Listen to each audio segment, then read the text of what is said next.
மதங்களுக்கு அப்பாற்பட்டவன். என் நாடி நரம்பிலே ஓடுகிற ரத்தம் தந்தை பெரியார் வழிவந்த ரத்தம். நான் ஒரு காலம் அப்படிப்பட்ட சிந்தனையை கொண்டவன் அல்ல. ஆனால் கட்சியின் சட்டத்திட்ட விதிகளை வகுக்கிற போது பட்டியலினத்தை சேர்ந்த ஒருவரும் தலைமை நிர்வாகியிலே ஒருவராக வர வேண்டும் என்று சட்டத்திட்டத்தை நான் வகுக்க செய்தேன். ஆகவே அண்ணன் தத்துவ கவிஞர் குடியரசு அவர்கள் உன்னதமான கவிஞர், ஓலை குடிசையிலே வாடி வதங்கியவர்.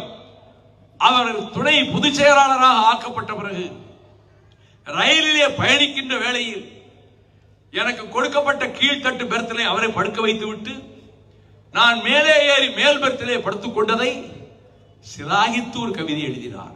என் தம்பி என்னுடைய பிள்ளையை போல அல்லவா இருக்கிறான், என் தன் தந்தையை நடத்துவதை போல அல்லவா அவன் நடத்துகிறான் என்று. மழை வந்தது.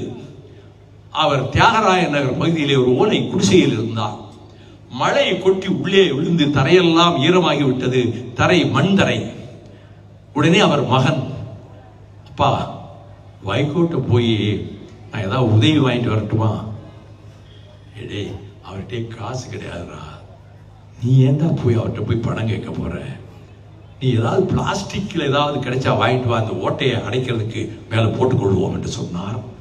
12ஆம் தேதி பிப்ரவரி மாதம் அண்ணன் குடியரசு மறைந்தார் என்ற செய்தி கேள்விப்பட்டு கடலூரில் இருந்து ஓடோடி வந்தேன். அந்த வீட்டை உள்ளமும் பார்த்தேன். இந்த குடிசையிலா கடைசி காலத்திலே வாழ்ந்தார் என்று அவரை அடக்கம் செய்து விட்டது ஒலிபெருக்கியில் அறிவித்தேன். அண்ணன் தத்துவ கவிஞர் குடியரசனுடைய 7 பிள்ளைகளுக்கும் அவருக்கும் அவர் மனைவிக்கும் சேர்த்து 8 வீடுகள் மறுமலர்ச்சி திமுக கட்டி கொடுக்கும்.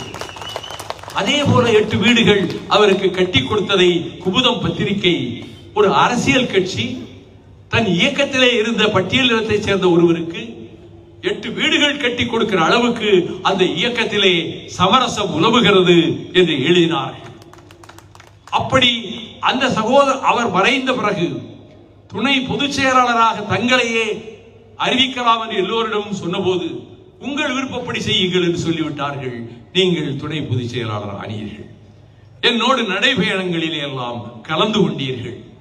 நான் அதையெல்லாம் ஒன்றும் குற்றமாக சொல்லவில்லை, மறைக்கவும் விரும்பவில்லை. ஆனால் 4 ஆண்டு காலமாக உங்கள் நடவடிக்கையும் போக்கும் எனக்கு தகவல் வந்த போது நான் நம்பவில்லை. துரை வைகோ அரசியலுக்கு வர வேண்டும் என்று நான் கனவிலும் எண்ணியதில்லை. எனக்கு உடல் நலமில்லாமல் போனது 3 ஆண்டுகளுக்கு முன்பு. எனக்கு பேஸ் மேக்கர் வைத்திருக்கிறது. இப்பொழுது